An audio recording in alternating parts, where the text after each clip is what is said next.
In today's video, we're going to be talking about the importance of a worship leader's prayer life. Stay tuned.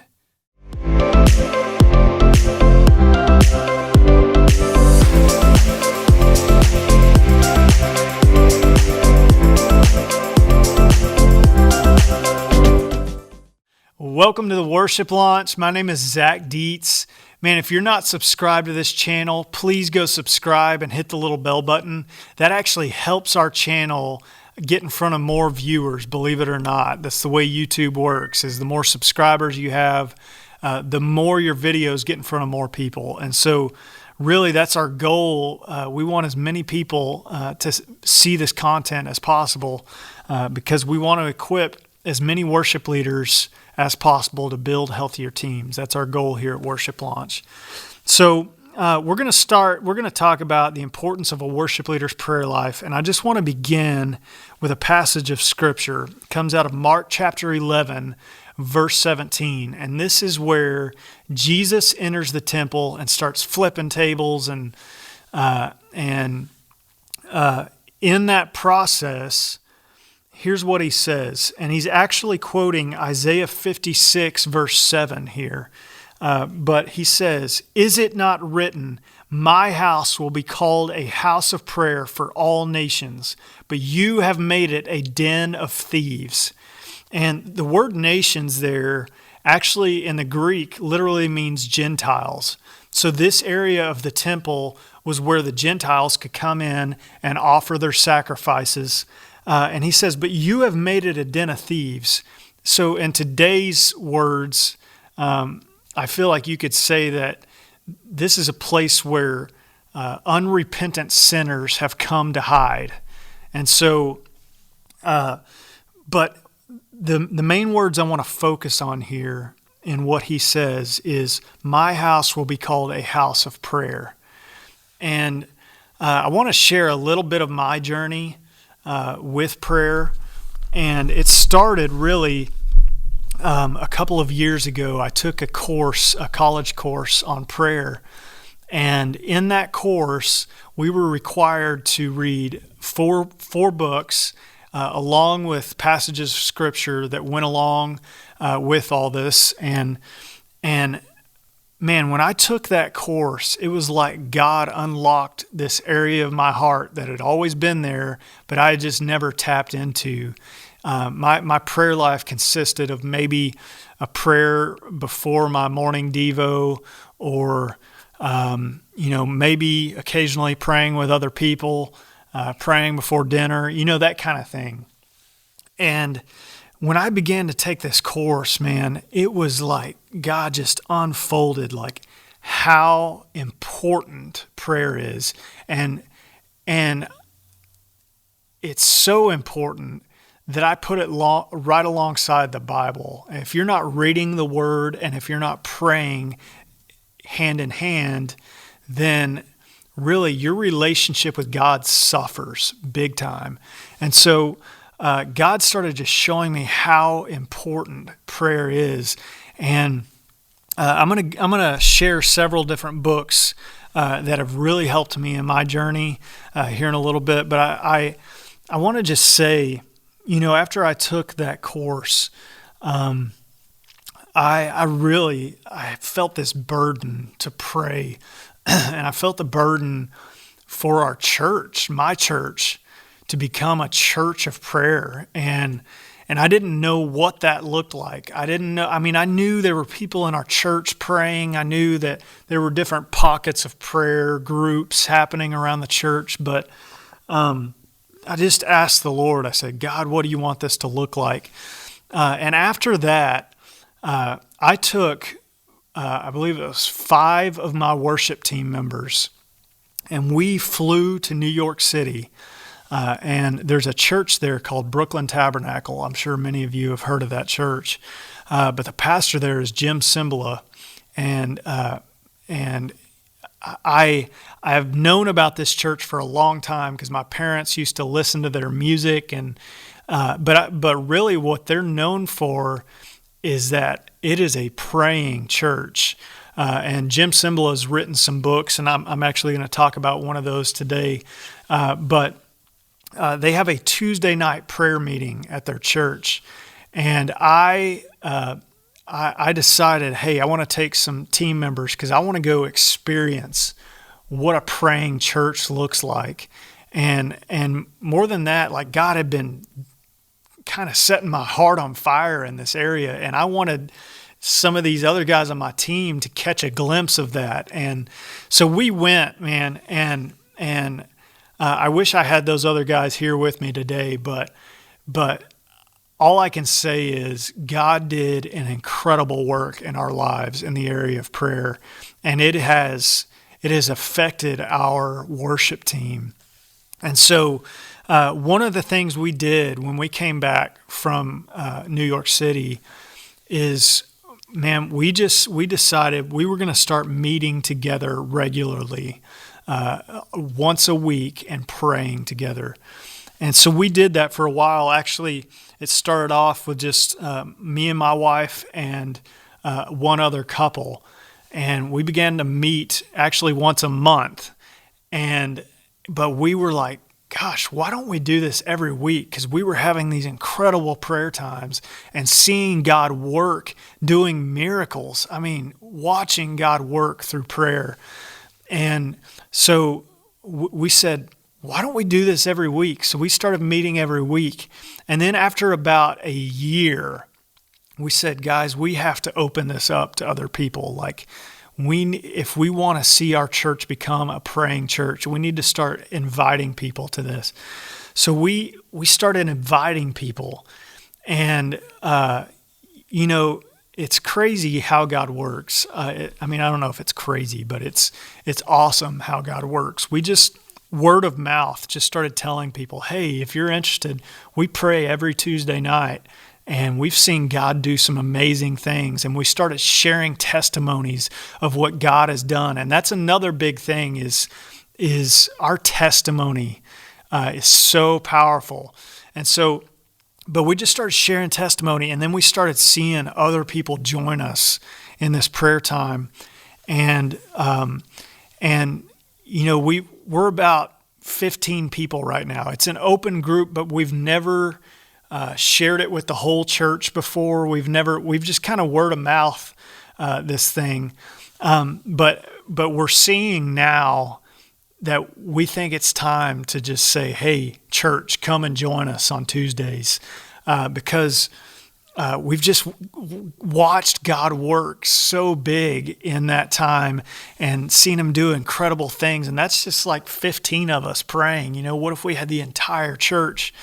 Well, so along the way, my pastor came to me and he said, hey, I want to tinker with your job description. And I was like, awesome. So he said, I want you to pray about adding prayer ministry to your job description.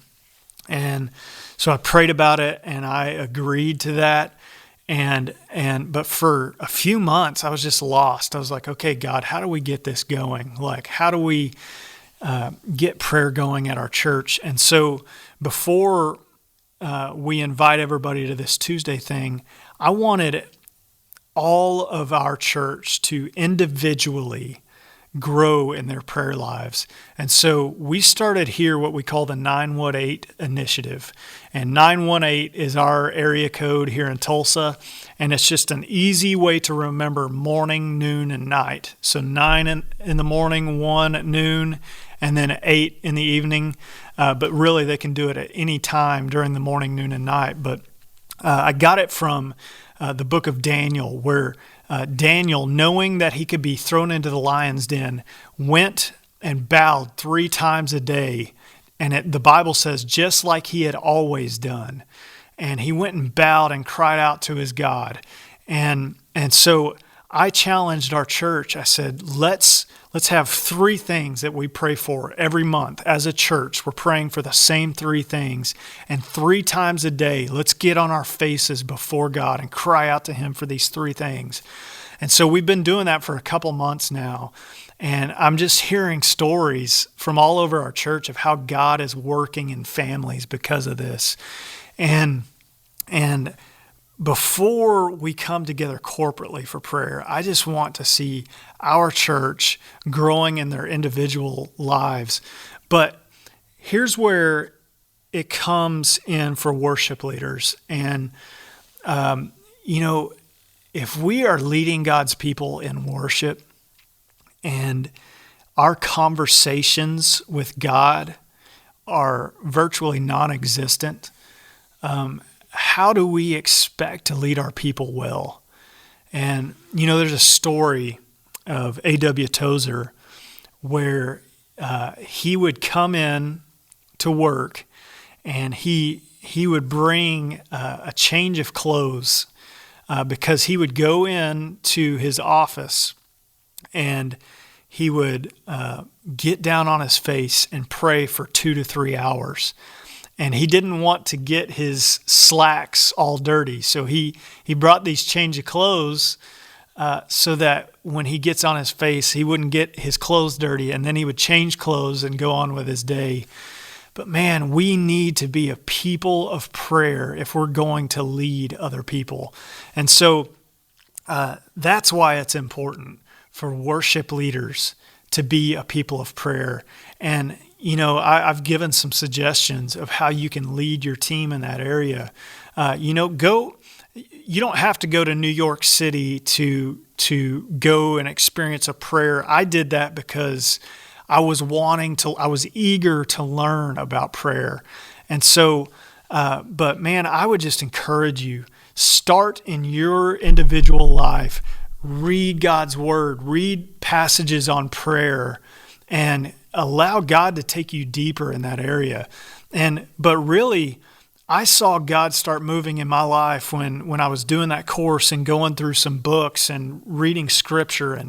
But I would ask you, man, press in your own individual prayer times, and then bring other people along with you and watch what God does. It's incredible.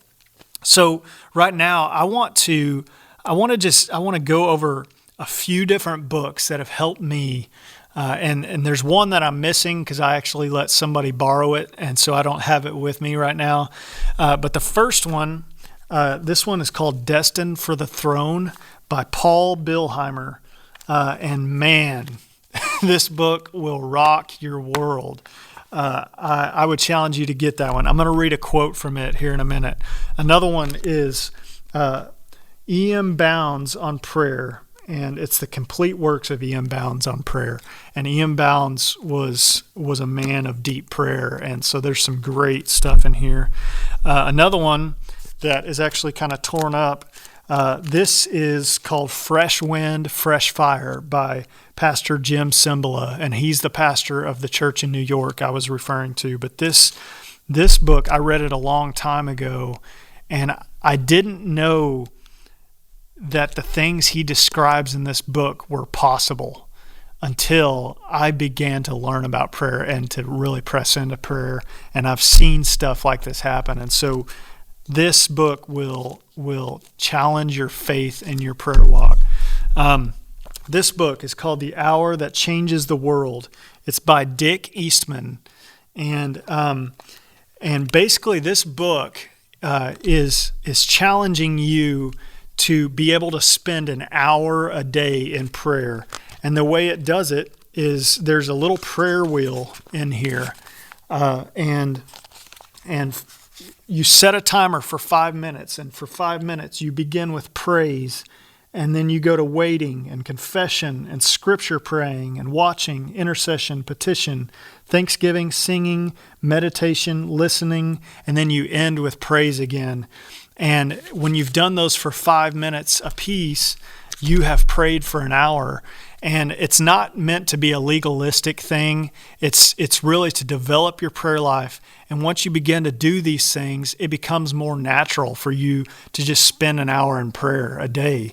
And so this really helped me. And I did. I set the timer for 5 minutes and then I would move on. But it really got more natural the more I did it. And I didn't have to set timers anymore. And sometimes I would find, man, I've been here for an hour and a half. So all of these books are great. And then the last book I would suggest is called The Pursuit of God by A.W. Tozer. Man, that book is absolutely incredible. So these are all good. But I want to read a quote really quick out of this book called Destined for the Throne.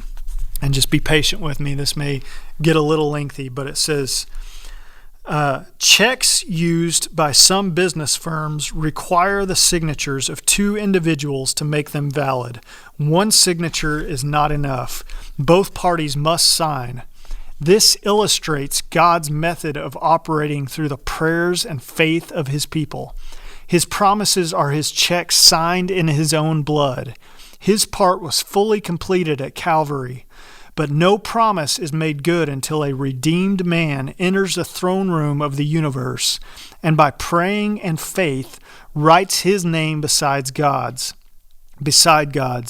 Then and not until then are the check's resources released.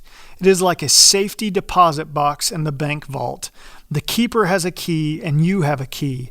Neither key alone will open the box, but when you give the keeper your key, she inserts both keys and the door flies open, making available all of the treasure stored in the box. Heaven holds the key by which decisions governing earthly affairs are made, but we hold the key by which those decisions are implemented. And then it goes on to say, I want to just read this last portion. It says, this being so, prayer takes on a very different dimension from the conventional notion or understanding. Prayer is not overcoming reluctance in God. It is not persuading Him to do something He is unwilling to do. It is binding upon earth that which already has been bound in heaven, which comes from Matthew 16:19. It is implementing His decision. It is enforcing His will upon earth. Prayer makes possible God's accomplishing what He wants and what He cannot do and what He cannot do without it. The content of all true prayer originates in the heart of God. So it is He who inspires the prayer in the heart of human beings. And the answer to every God-inspired petition is already prepared before the prayer is uttered. When we are convinced of this, then faith for the answer is easy. Far easier than it would be otherwise. So, man, God acts on the prayers of His people. And so this is why it is so important that we as worship leaders are people of prayer. And so I just want to encourage you, worship leaders, even if you're not a worship leader and you found this video on accident, man, dig deep into your prayer life, into your individual prayer life, and then bring others along. And then watch as God shapes your church into a praying church. So that's all I have for today. Next week, we'll be back to our original format where I'm interviewing other people. But this was a very personal thing for me because of the journey that God's brought me on. And so I just wanted to share sort of what God's done in my life in prayer and just encourage you guys, man, to really spend time on your face in worship. And go check out these books. They're incredible. And also, man, just do some searches on Bible passages of prayer and just watch God revolutionize your prayer life. Thanks for joining us. We'll see you next week.